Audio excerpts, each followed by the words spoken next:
Yes, lies, damn lies, and Sadiq Khan's statistics. In a week where Simon Levy has finally been convicted of yet another sexually motivated murder in London, we pause for thought, I think, because we are often told something by our illustrious mayor. Here we go. We are, one of the safest, mega cities in the world. Absolutely not, no. I have heard that people are robbing phones every month, some thousands of phones, so how can you say it's safe? I always feel quite safe. I think it's a very busy city, there's always people around. Well, there you go. This is GB News Originals. I'm Emily Carver. Please do give this video a like and subscribe to our channel for more content like this. And do leave a comment. Let me know what you think. I always feel quite safe in London. Well, mixed reviews there, shall we say. Sadiq Khan has been mayor since 2016, and his detractors, of which I am one, would say that he has presided over one of the most divisive and disingenuous periods of politics in regional history when it comes to London.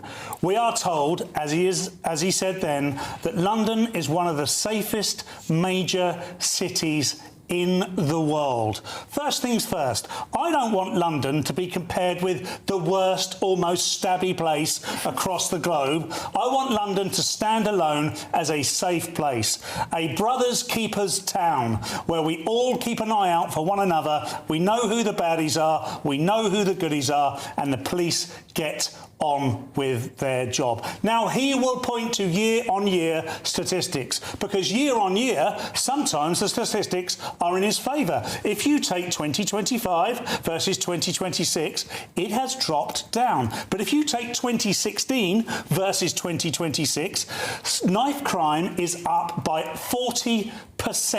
That is enormous, and that's just knife crime. And statistics don't tell us one thing. They don't tell us how people feel.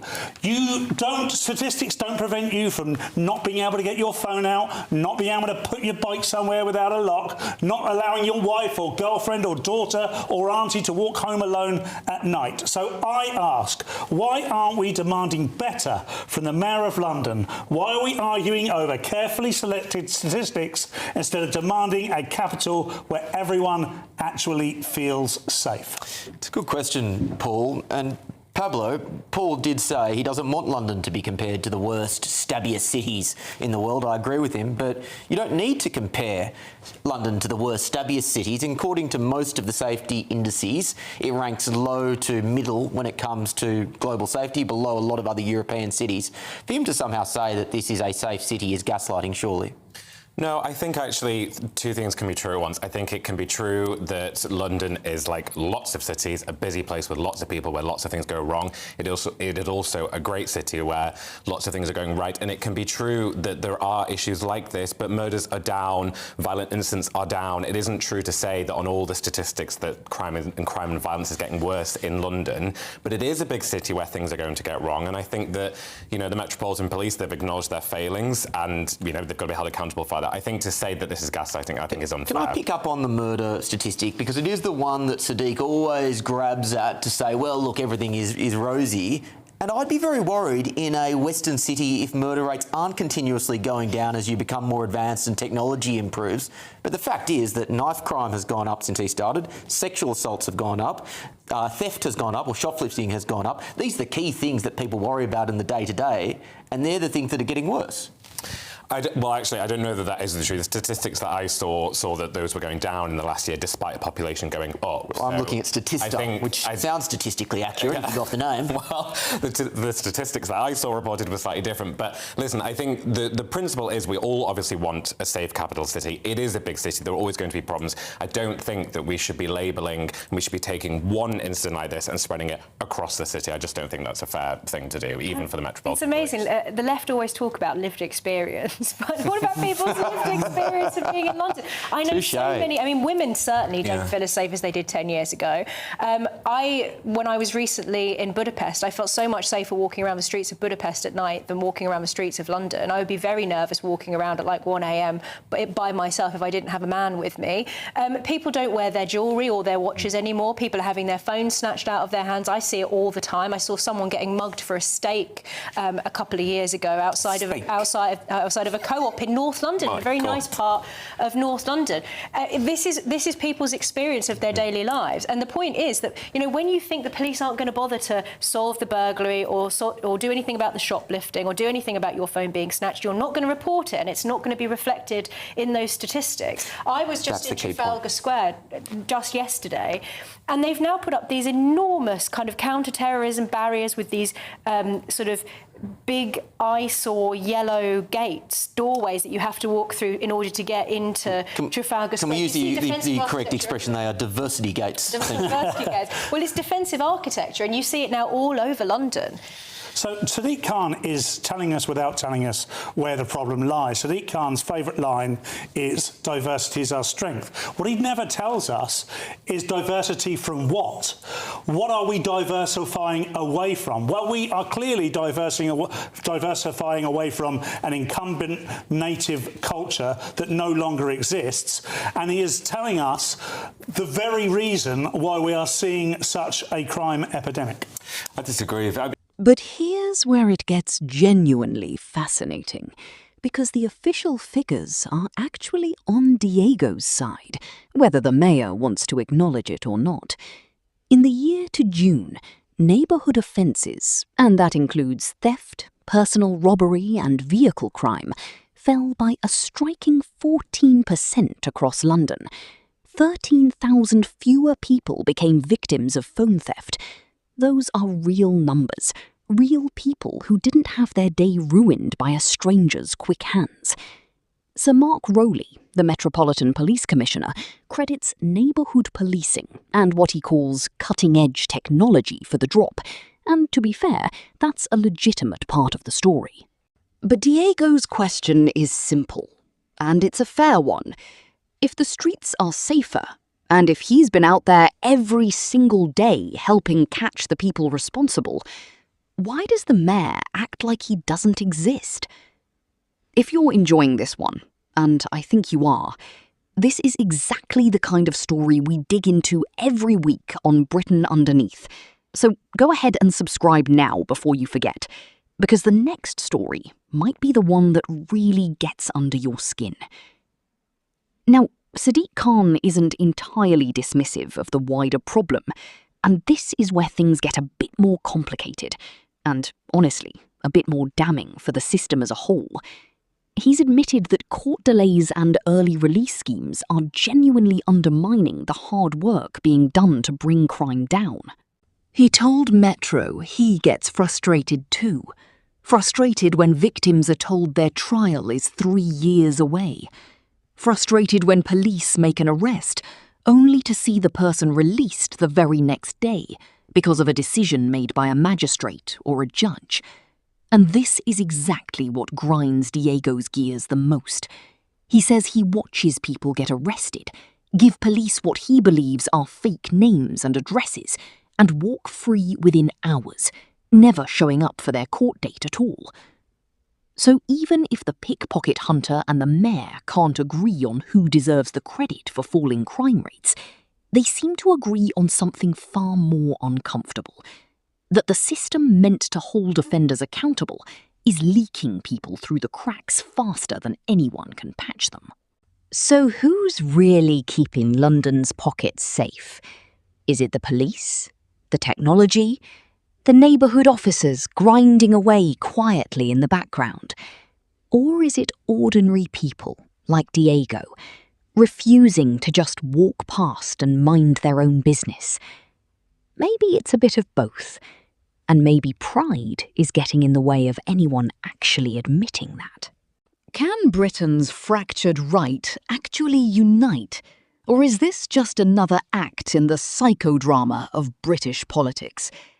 Today we're unpacking Rupert Lowe's extraordinary offer to Nigel Farage and asking whether this is the beginning of a genuine alliance or the beginning of the end for both of them. Welcome back to Britain Underneath, the channel that pulls back the curtain on what's really happening in this country, beyond the headlines, beyond the spin. If you're new here, hit that subscribe button now, because this is exactly the kind of story we live for. All right, let's dive in. So here's what's happened. Rupert Lowe, leader of the Restore Britain party, has gone public with an offer to Nigel Farage.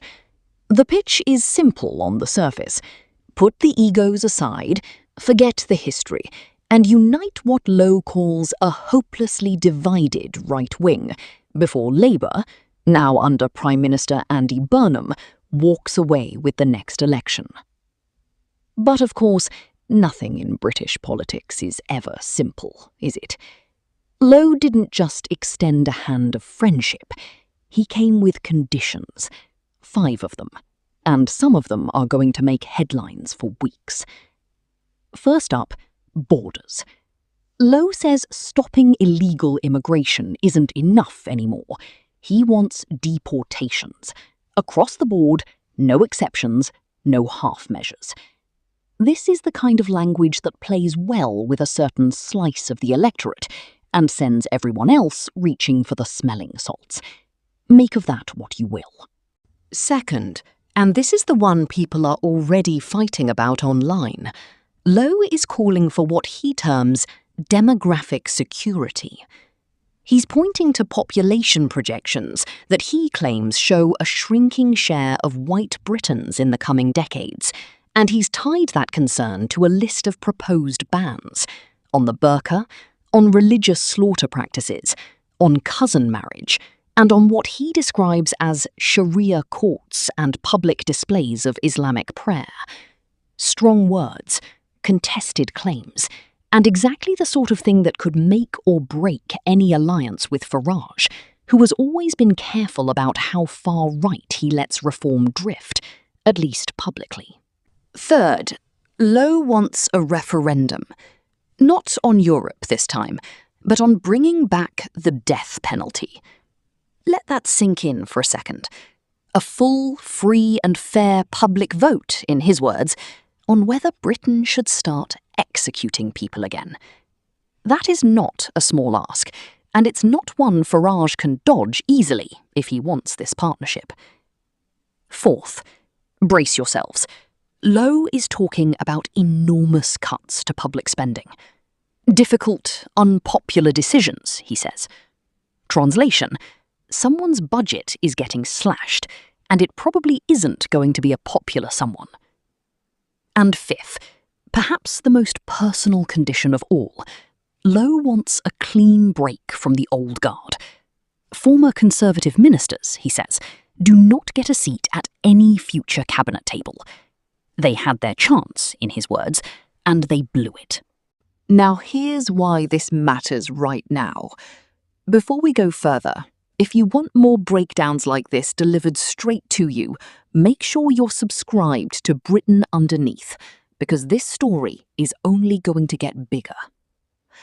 Labour has just overtaken Reform in 2 separate polls and drawn level in a third.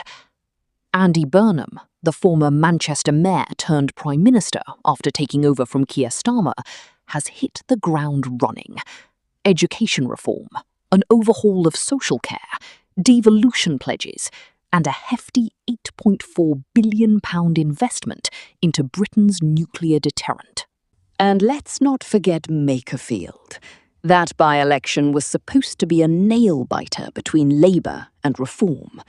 Instead, Lowe's Restore Britain performed far stronger than expected, splitting the right-wing vote and handing Burnham a comfortable win with around 55%.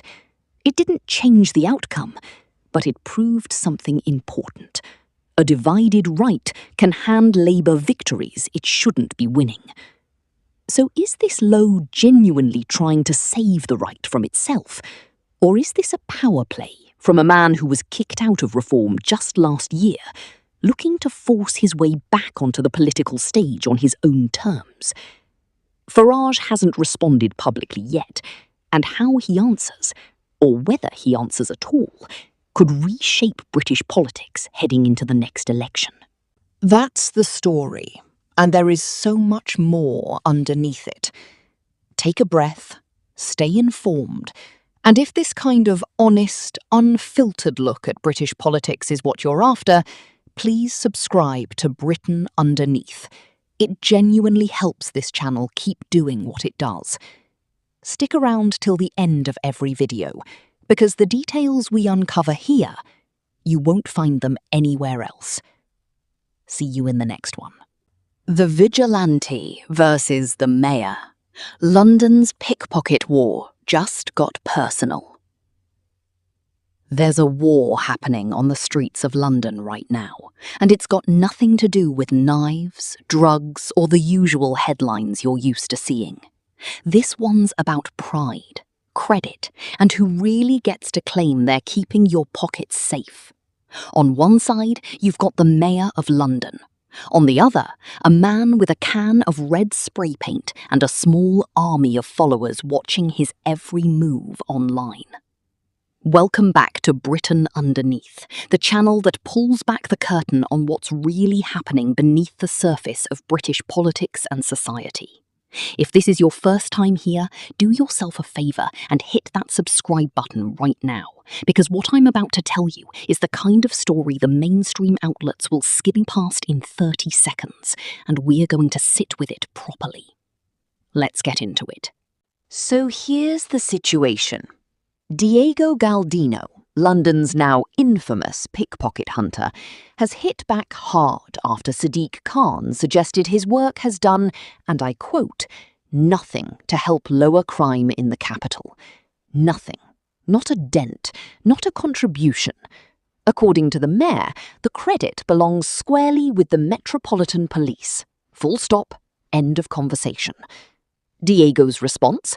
He says he's disappointed, but honestly, not surprised. And when you hear the full story, you might understand exactly why. So here's the situation. Diego Galdino, London's now infamous pickpocket hunter, has hit back hard after Sadiq Khan suggested his work has done, and I quote, nothing to help lower crime in the capital. Nothing. Not a dent. Not a contribution. According to the mayor, the credit belongs squarely with the Metropolitan Police. Full stop. End of conversation. Diego's response? He says he's disappointed, but honestly, not surprised. And when you hear the full story, you might understand exactly why. Let's rewind a little, because context matters here, and we like context on this channel. 2 years ago, Diego wasn't a household name. He was a delivery driver, going about his business, until he started noticing something that a lot of Londoners have quietly noticed for years, that certain individuals were working the crowds around Westminster, lifting phones and wallets with the kind of practiced ease that tells you this isn't their first rodeo. So Diego started watching. Then he started following.